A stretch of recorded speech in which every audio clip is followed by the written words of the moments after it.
As I'm recording this right now, it is after the AEW Revolution pay-per-view, and I'm still processing what I just watched, especially the main event, the AEW World Championship match, the Iron Man 60-minute match between MJF and Bryan Danielson. I'm still processing that jump. But before I get ahead of myself, I'm gonna fly through these matches. A lot of mercy. For this pay-per-view, they had one 0-hour match, and it was a trios match. Daivari and Varsity athletes versus Mark Briscoe and the Lucha Bros. So it was really dope to see Mark Briscoe in action, especially with the Lucha Bros. In the end, Briscoe and the Lucha Bros ended up picking up the W for this match. Chris Jericho versus Ricky Starks with the Jazz Holes, JAS, being banned from ringside. So, I mean, I don't know if you guys already know this, whether I've said it in one of my Dynamite reviews or if I've said it in one of my live streams. Like, I've been over this whole thing with Jericho and Starks for months. I've been team over it. I just been waiting for this thing to be done. And when I found out that those two were going to be having a match at Revolution, I wasn't looking forward to it because I felt like it was already done and taken care of, and I felt like Tony was just trying to revive the storyline that didn't need to be revived. But we got it either way. This was a solid match. Chris Jericho was going at Ricky Starks' ribs throughout this match, especially with Ricky Starks having the bandages around his waist because Chris Jericho was going to do whatever it took to win this match. Sammy Guevara decided to bring his little funky butt out and try to interfere, even though the Jazz Holes were not supposed to be on ringside. They were banned. What I love is the fact that Action Andretti came out and started freaking them up, and they just started fighting. Ricky Starks was able to block the Judas effect from Jericho. Ricky Starks picked up the W, which I'm glad about. Hopefully this means that these two are done. We don't need it anymore. It has been beaten to the ground. It has finished.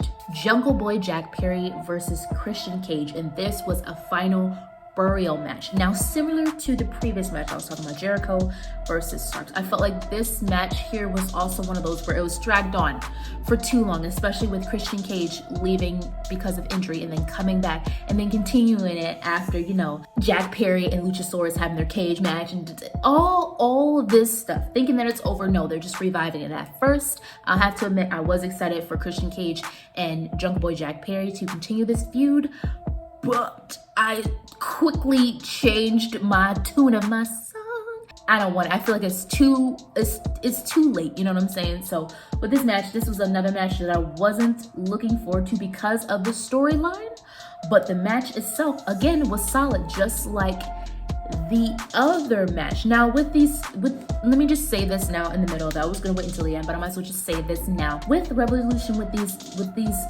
matches on this match card, it wasn't the matches themselves that I was just like about this pay-per-view.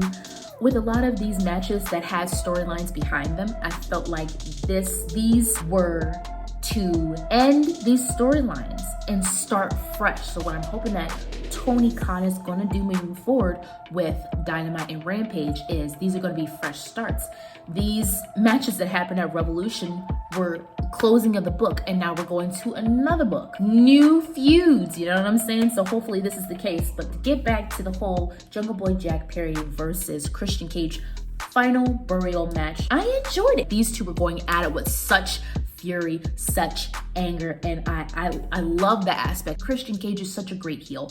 He really is. He'll talk trash and not even give a F. These men were going back and forth. Even the point when Christian Cage actually was able to put Jungle Boy Jack Perry into the casket, and Christian was trying to close the casket. Jungle Boy was holding that top for dear life, and he would not be able to close it on Jack. And even when Jungle Boy was able to get Christian Cage into the casket, it was weird. Maybe it was just me, but watching it back, it looked like it took Perry a little too long to close the casket on Christian. Is this for dramatic effect? Like, I'm done.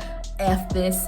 I'm done with you, Christian. Don't come back no more. Jungle Boy Jack Perry taking the W. The Trios Championship match was my second favorite. Oh, it was so good. And this was This was another match where I didn't understand why it was House of Black. Maybe you guys in the comments can shine more light on that, but am I glad that the House of Black ended up taking the W and winning the AEW World Trios Championship belts? Oh, most definitely was this match very entertaining and showed off the amazing skills of Brody King, Buddy Murphy, and Malachi Black. Most definitely, but I felt like the build up to this match wasn't given. The match itself was, to me, it was top tier. Even Julia Hart got into this match at some point with Julia Hart getting hit. I forgot who hit her as she was up on the apron and she got hit. Like, the actual impact of it was so real. Like, she got freaked up. The AEW Women's World Championship match between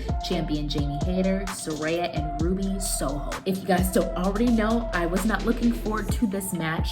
I just felt like Ruby was kind of like into it, and for that matter, like, it was really between Saraya and Jamie Hayter because of the whole Toni Storm situation and Britt Baker. But that's neither here nor there. The match was okay. It was okay. It wasn't my favorite, but it wasn't bad. It wasn't bad. I'm not a huge fan of Saraya in AEW. I feel like she's not ready for AEW Gold yet. Because it's weird. It's like the real feud was between Saraya and Jamie Hayter, but throughout the match, it really felt like it was just between Jamie Hayter and Ruby Soho. I don't know if you guys got that vibe from it, but that's what I got. So happy that Jamie Hayter retained the AEW Women's World Championship. Like, if it would have been, if that girl would have lost, I would have been pissed, because I don't think Ruby's ready for gold, and I do not think Saraya is ready for gold. But what threw me for a loop, everyone was talking about Ruby's gonna turn, she's gonna go with Toni and Saraya. I was not believing the hype. I was not believing it. But then when she did, I was shook F. Everybody else wasn't shook. They were just like, B, catch up, where you at? I wanted Ruby Soho to stay on her own. I wanted her to do her own thing. I liked that. There was, there was Toni and Saraya, and then there was Britt Baker and Jamie, and she was in the middle. But I know eventually she was going to have to make her choice, and she did. She picked Toni and Saraya. I'm curious to see how long these three are going to stay in cahoots with one another. And I will have to say this: I've been noticing whenever Saraya has matches that the ring rust has been there, but I will say that in this match, I'm gonna give her a pedal. I'm gonna give Saraya a pedal. The ring rust leave. It's slowly going away. This Jon Moxley versus Hangman Adam Page match, the Texas Death Match, blood.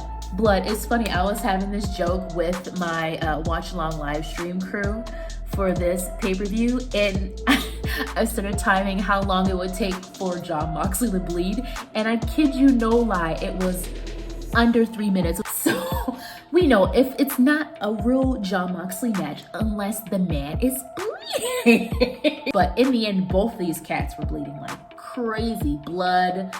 Oh my goodness, this match was absolutely insane. AEW is known for going there. ECW vibes, like the barbed wire table, the barbed wire chairs, like it was crazy. At one point, Hangman Adam Page wrapped the barbed wire around his torso and jumped on Moxley. Like, he could give no F's, and we saw a different side of Hangman Adam Page, which was so dope because Hangman Adam Page had to go into Jon Moxley's world, which is totally crazy, totally extreme. They used all of their resources, all of their weapons, and they went toe to toe.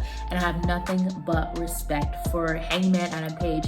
And I'm glad. I was rooting for Hangman to win, and he did. He picked up the W, and I was happy. Man, it got bloody sometimes. Sometimes I had to cover my eyes. And by the way, Hangman Adam Page has a new entrance. Titantron has a new entrance music. I'm digging it. Very like hardcore outlaw cowboy shiznit. Samoa Joe versus Wardlow for the TNT Championship. If you guys have been with me for a while on Wrestle Capsule, you already know that I'm not a huge fan of this, and I wasn't really a huge fan of this match to begin with, and I didn't know who to go for until the person won. Then I was like, okay, that's who I wanted to go for.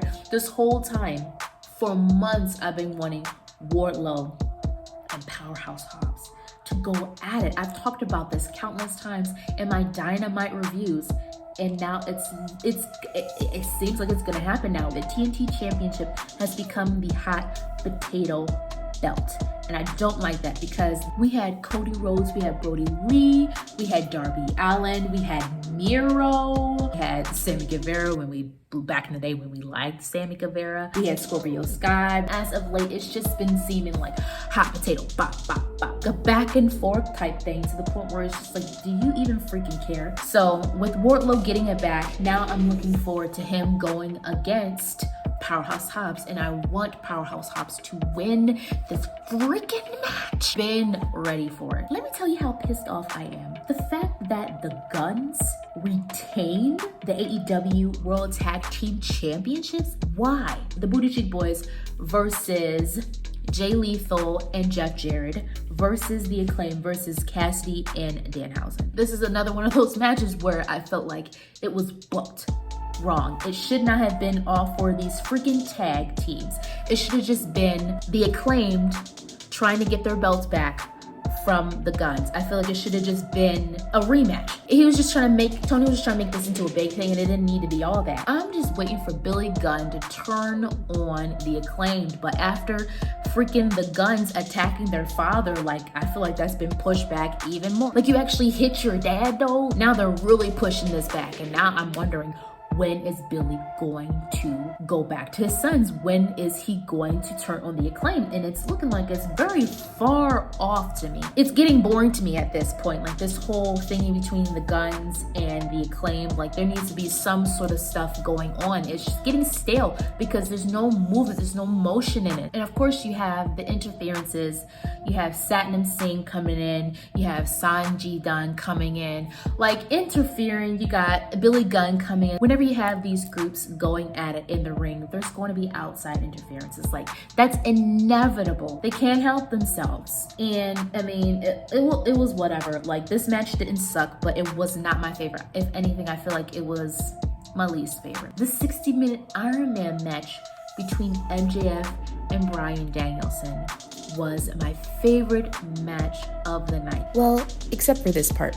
Maxi Pack can go kick rocks with this one. I'm still processing it right now as I'm recording this review video. Like, this is so good. This is juicy. This is, oh my gosh, this is Starburst juicy. The aggression, the back and forth, the bloodiness, it got so bloody. And the fact that MJF Maxi Pad was able to last 60 minutes, over 60 minutes, because they had to go sudden death. Like, it was 3-3. The fact that MJF made Bryan Danielson tap out with his own label lock is crazy. Even though you guys already know I'm not as much of a fan as MJF as I used to be, I gotta give the man his props. As soon as it got to like less than 5 minutes on the clock, it is like a surge of energy that came from both of these men, and they just started going at each other. It was insane. I'm still processing this match. And now I'm starting to feel, as we were talking about this in my live stream for Revolution, this is revving up to go to another pay-per-view. Like, this isn't done. This right here between MJF and Bryan Danielson is not done. He retained against a very seasoned, very like technical veteran like Bryan Danielson. This makes MJF look even stronger as a champion. And I feel like this is what he needed, because I was getting bored AF. I thought he was a punk rock champion, like with his Triple B booty chic booty hole belt. He was running away. He does this with all of his opponents, his big opponents. He'll run away from them. He'll make them go through hoops to wrestle all these other wrestlers in order to get to him. And now MJF can say that he stood the test of time, and he went back and forth with Bryan Danielson in the ring for over 60 minutes and still came out a champion. So guys, let me know what you thought about AEW Revolution pay-per-view. Don't forget to like, comment, and subscribe for more episodes like this. Thank you guys so much for watching. Signing off. Bye.